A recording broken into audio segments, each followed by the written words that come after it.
आज कन्या विवाह एंड विकास सोसाइटी का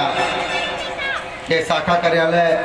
आज आपके मोहनपुर प्रखंड में दिया गया है, जिसमें हमारे आज के मुख्य अतिथि माननीय डॉक्टर शीतल प्रसाद यादव जी, हमारे बड़े भाई एवं हमारे मोहनपुर थाना के स्थानीय थाना प्रभारी महोदय तथा मंचा सिंह जिला परिषद प्रतिनिधिगण, मुखियागण और आप लोग तमाम जो भी मोहनपुर प्रखंड के माताएं बहनें आए हैं, आप लोगों को कन्या विवाह एवं विकास सोसाइटी के समस्त कार्यकर्ता एवं पदाधिकारियों की ओर से बहुत बहुत धन्यवाद, नमन। आज मैं बताना चाहूँगा कि कन्या विवाह एवं विकास सोसाइटी विगत 13 वर्षों से 2010 में हमारा संस्था का शुभारंभ हुआ था। इसी मगध प्रमंडल के गया धरती पे शुभारंभ करते हुए आज बिहार, झारखंड, यूपी, छत्तीसगढ़ इस 4 राज्य में आज परचम लहराने का काम किए हैं, जिसमें संस्था का मुख्य उद्देश्य हमारा जो आज की डेट में भ्रूण हत्या, पेट में जो जांच करा के बेटी को मार देने का काम कर रहे हैं, प्लस दहेज प्रथा, दहेज के चलते बेटियों को मारा जा रहा है। इस कुरीतियों को दूर करने के लिए हमारा संस्था एक बेड़ा उठाई है, जिसमें आप तमाम प्रतिनिधि, तमाम पदाधिकारी एवं तमाम ग्रामीण जनतागण का सहयोग और आशीर्वाद की आवश्यकता है। मुझे बहुत गर्व के साथ मैं बताना चाहूंगा कि अभी तक इस कन्या विवाह एवं विकास सोसाइटी के बैनर तले रिकॉर्डेड 13,000 कन्याओं का विवाह हम लोगों ने संस्था के द्वारा कराने का काम किया हूं, जिसमें प्रत्येक वर्ष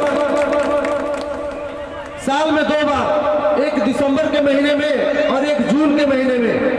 2 बार हमारी संस्था सामूहिक विवाह का आयोजन करती है, जिसमें तमाम गया जिला या पूरे बिहार वासियों अपने अपने जिले में इस तरह का आयोजन कराने का काम करते हैं हमारे जिला कार्यकर्ताओं के द्वारा। तो मैं आप तमाम माताएं बहनों से सिर्फ एक ही निवेदन करना चाहेंगे कि इस संस्था का जो मुख्य उद्देश्य बाल विवाह और दहेज प्रथा को लेकर के है, इसमें आपकी सहयोग मुझे कदम से कदम मिलाकर चलने में मदद करे, ताकि मैं इस तरह का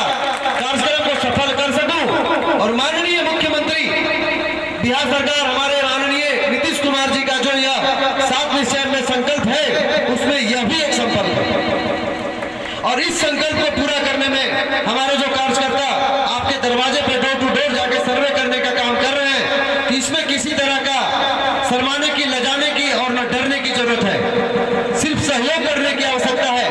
जब तक हम और आप एक दूसरे का सहयोग नहीं करेंगे तो कोई भी काम सफल नहीं हो सकता है। हम बीच का माध्यम है, आपकी बात सरकार तक पहुंचाना और सरकार की योजनाओं को आप तक पहुंचाना। इसी के लिए हम लोगों ने नॉन गवर्नमेंट ऑर्गेनाइजेशन, जिसको एनजीओ बोलते हैं, तो एनजीओ का फुल फॉर्म भी होता है नॉन गवर्नमेंट ऑर्गेनाइजेशन, यानी अर्ध सरकारी संस्था। मतलब कि हमारी बात, सरकार की बात आप लोगों तक पहुंचाने के लिए डायरेक्ट सरकार नहीं आते हैं,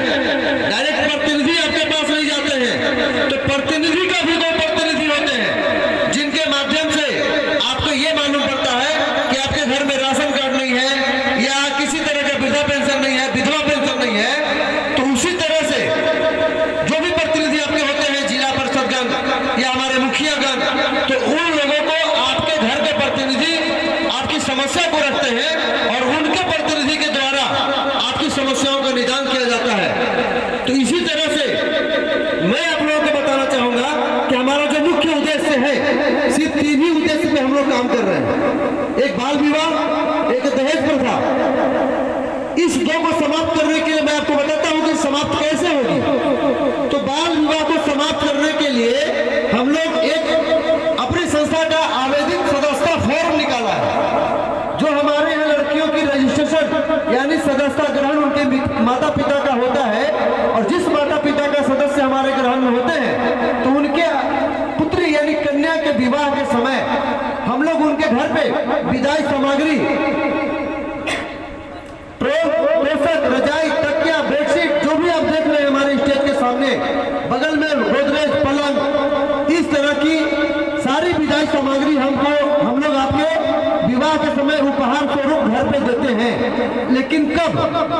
उसमें एक हम लोग का प्रोटोकॉल है कि आपकी विवाह लड़कियों की 18 वर्ष से कम नहीं होनी चाहिए। तो आपके अंदर भी एक प्रलोभन होता है कि हम किसी संस्था में रजिस्ट्रेशन कराए हैं या कोई प्रतिनिधि अगर हमको बोल करके कहे कि चाची, भाभी, नानी, दादी जो भी है कि अगर अपनी बिटिया के ब्याह 18 के बाद हम करते हैं तो हम भी आपको मदद करेंगे, हमारे ऐसी संस्था आपको मदद करेगी और मुख्यमंत्री कन्या विवाह योजना के तहत जो पैसा मिलती है वो भी आपकी कन्याओं को मिलेगी। लेकिन सरकार की योजनाओं को लेने के लिए सरकार का प्रोटोकॉल पूरा करना है। तो उसी तरह से हमारी संस्था का जो विदाई सामग्री या कोई भी उस तरह की योजना आपको लेना है, उस योजना से लाभान्वित होना है, तो आप हमारा भी प्रोटोकॉल पूरा करेंगे। प्रोटोकॉल पूरा करने में किसी तरह का कोई तामझाम नहीं चाहिए मुझे। हमारी संस्था का सिर्फ एक ही उद्देश्य है कि आपकी समस्या को समाधान करना, चाहे वो स्वास्थ्य संबंधित हो, चाहे शिक्षा संबंधित हो, चाहे किसी भी क्षेत्र में आपको जो भी समस्याएं हैं, सारी समस्याएं हमारी संस्था आपको निदान करेगी। लेकिन कोई अकेला चना भार नहीं फोड़ता है,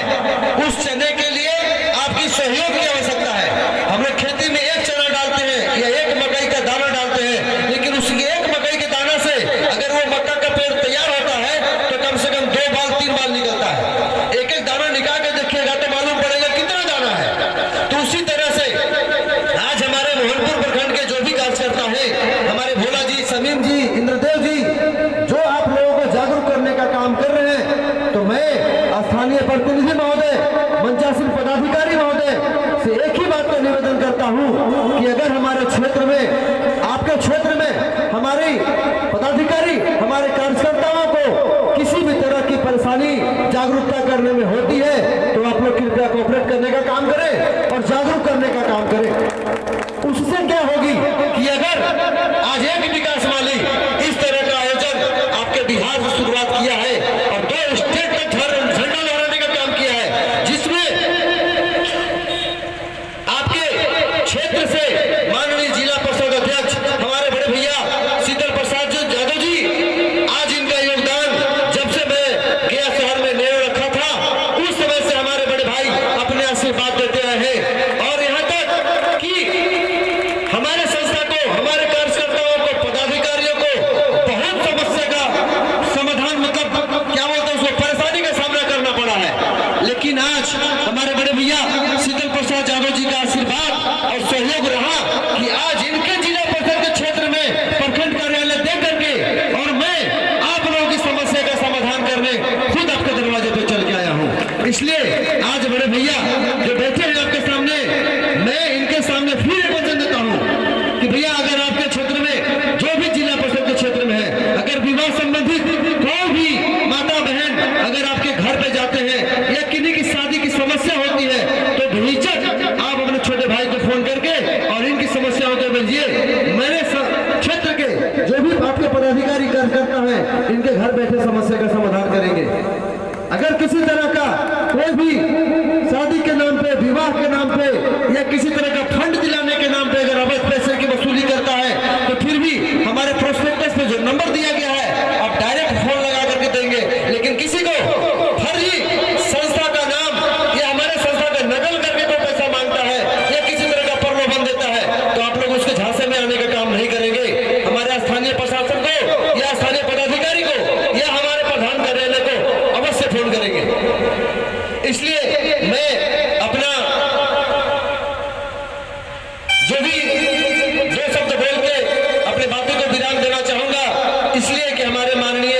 मंचासीन पदाधिकारी और प्रतिनिधिगण हैं अपना बहुमूल्य समय निकालकर, तो मैं चाहूंगा कि एक बार मंचासीन पदाधिकारियों के लिए एक जोरदार ताली हो जाए। अब मैं एक बात आप लोगों को और बताना चाहूंगा कि इसी गया जिले के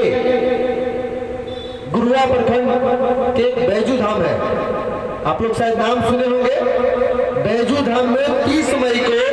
101 कन्याओं का सामूहिक विवाह समारोह का आयोजन किया जा रहा है, जिसमें वैसे माता पिता जो कहीं मंदिर पे धाम पर जाकर के विवाह करने का काम कर रहे हैं या करेंगे, तो आपको जो समस्या होती है,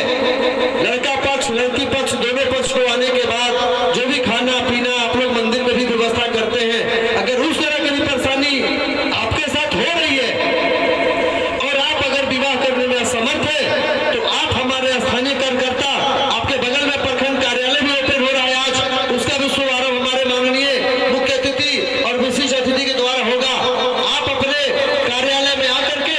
और केवल अपनी कन्या का और उस वर्ग का जिनके साथ आप विवाह तय कर रहे हैं, उनके दोनों का पता और उनके दोनों का नाम आप हमारे कार्यालय को पेश करेंगे और आपको सिर्फ हमारे विवाह मंडप यानी बैजू धाम आपको सिर्फ आना है शरीर लेकर के, और जो भी आपके